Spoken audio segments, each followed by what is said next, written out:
Yeah, thank you to Joanna for bringing the tribe together. And thanks to and to Ambrose for this conference. And thank you for being here. The way I came across this was I was trying to think about Botswana, about Zimbabwe, about Eurasia, about I'm not sure with Nguni when like the root for music and the root for the drum and the root for healing, they seem to be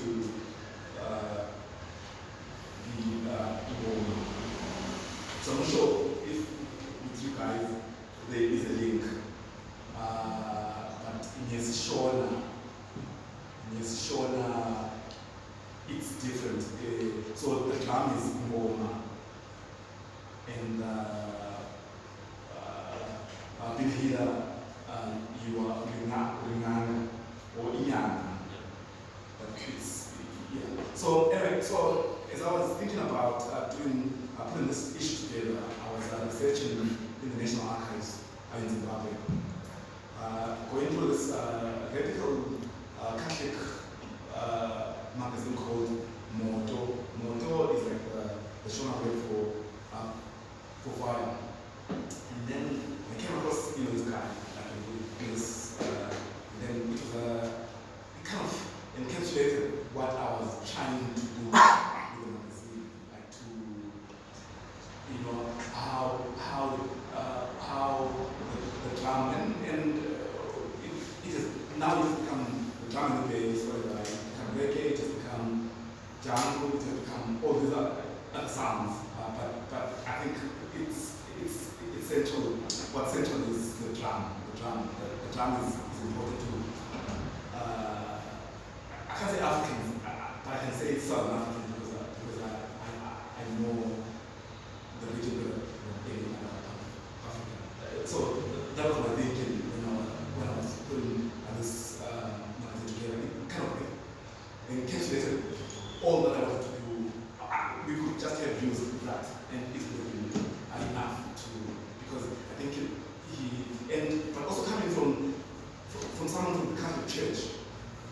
Because remember, before the Vatican Council of 1962, the drum was not allowed in the Catholic Church, like or in the Methodist Church or the Salvation Army, or in all of these churches that come and establish their presence here. So in 62, that's when the Vatican Council is convened, and then a lot of things that were central to the Catholic Church, like Mass could only be said in Latin.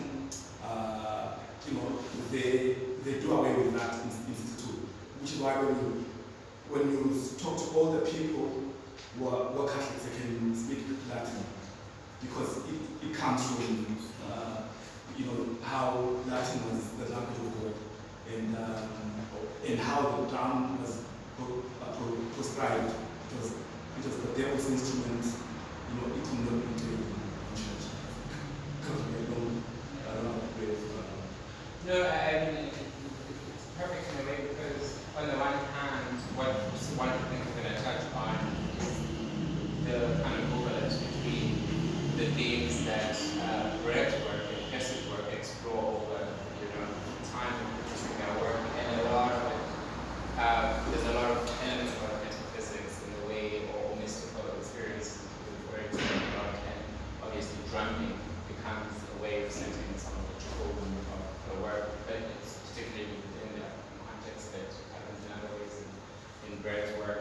But when we first met with Brad, we went to the launch of Wayne's P7 Splash, and I know you had an opportunity to sort of look at it, and you've been around your work in different art spaces, you've had a lot of artists What's your experience been like in general, being Hannah and reading So I feel like, yeah, that event was emblematic of something that, so when we first got here, and like Ayana brought Aaron and I got us set up upstairs, and then was here for a couple of days and then left. And then we were just kind of like trying to grow trees, trying to figure out the neighborhood, like, and it was really confusing. Joe, we're just like, you can't go just wander around, whatever. So it seemed to me that a city that was created to like frustrate my way of exploring the world, which is like usually on foot, intuitive, random, you know. And so Joburg was full of like difficulties in that way, and was kind of felt very solitary. And then it seemed to me like, with like I'm in a mall, why am I in a Woolworths? Like why the fuck am I doing in these places? Like, you know? And then somehow everything was kind of set up in that way. And then now and then you find yourself in some situation that's uniquely interesting, with like such a beautiful kind of connection between the people, a certain intellectual culture that is organic and wonderful. And I felt like that launch was just like one of those moments where I was like, this is why I love Joburg, this is why I'll miss Joburg. And it was somehow just like that feeling of that community coming together. I always liked that space, and I had gone the library of things we forgot to remember. Yeah. And we just go and listen to records there on certain afternoons when I was feeling lost in Joburg. And yeah, so that somehow made a sense of like natural kind of organic solidarity. My feeling with you who had been there, and with Percy, who was responsible for that event. And so yeah, Joburg is becoming more and more interesting now, you know, but not forever. But and I know that in this change, you mentioned that you have an affinity or love for Bamboozle, Manitera. And Manitera features quite a lot in this publication, you know, in the sense that it's largely about Thomas Makumba, which I think it's at the net, but Manitera comes up a lot in different iterations in different people's work. What was your investment concept? So I randomly picked up House of Hunger in a bookstore in Barcelona, like an English edition or something, and just like opened it, this slim little book, and was like, oh my god, you know, like from the just the mix of anger and lyricism and visionary brilliance that I found in that text just seemed unique, and I had no idea where, I knew nothing about Zimbabwe, you know, and I felt like when Percy, when you were writing about Manitera, you talk about encountering this writer, like how could this guy who went to Oxford and lit the library on fire and like mix this erudition and relationship to what's happening here, like how did he come from this country? And so I feel like there was something that I picked up on just without knowing anything about it. There was just a really powerful voice that just deeply touched me. And so it wasn't, you know, it didn't start me on some path to start researching Zimbabwe or something. Like, it was just like Manitera was like one of my guys I carried around. It was like, you know. So then when I'm here, and then that becomes relevant to the reality in a different way, you know, it starts to open a different sense of what that work is coming from and how people connect to it. In a way, you said while 3 Seconds Flash has a lot of focus on Manitera was unavoidable. Like his reoccurrence in the journal was just, it could not happen. Well, how come? Yeah. Maybe I could answer your question by relating this anecdote by one of the main writers in the journal. There's this guy called Simon. He's an older guy, born in 49, so he's telling us the history. So he told me back in the 90s in the university of Zimbabwe. So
Right.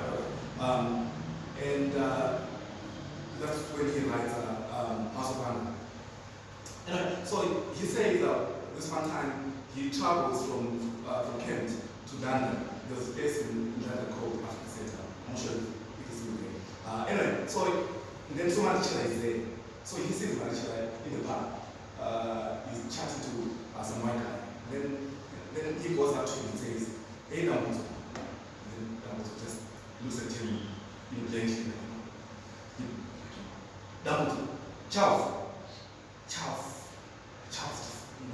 looks at him as if he has never met him before. And then he's okay. So then he goes to travel back to Ireland. And then the next time they meet, Damuto is coming back to Harare. This is 82, and he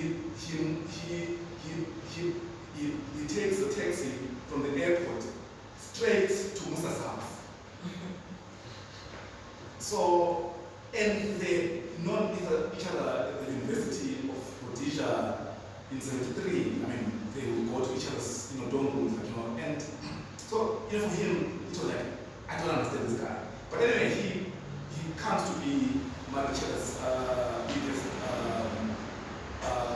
support. Flora, virtual aside, he is this guy who's helping Marichela. Marichela when Marichela didn't have anywhere to be, he didn't even have so sometimes he lost his typewriter, and he would type on Damuto's whatever. So anyway, it's a roundabout way of saying Marichela, Damuto, and Musa Zvomuya are contemporaries. They know each other, they go back, But Damuto, Musa is like this sort of, just a guy who knows everyone, who knows Damuto, who knows Musa, who knows Thomas Mfumo, who knows some of his students become part of some Kale, regime, and so he's kind of there. But Damuto is a big influence on anyone who comes of age at the time that I did in the 90s. We are looking at this guy thinking, wow, this is amazing. But even Musa himself is also saying, one day Marichela came to my dorm room with this poem. I read this poem and I'm thinking, wow, it's so amazing, but I don't understand any of it. But it's the way the lines have been brought together, the way so it's but in some ways to kind of jump to Thomas and to but Thomas Mfumo is in some ways like a modernist because his lines in Shona, in his lines in his lyrics are like echo that modernist, where one line doesn't immediately agree with the one that comes after, and I had to translate a Shona's song by Thomas, and then but this doesn't make sense. I said, yeah, if you do it like this, but actually you have to look at the thing holistically. You can't look at it as a single sentence. So, and I want to say, Thomas Mfumo is the most important modernist to come out of Zimbabwe. It's a bold declaration, but Thomas and Damuto are doing kind of the same thing, but in different ways. The one is using Shona, Shona culture, Shona, Shona existences, Shona,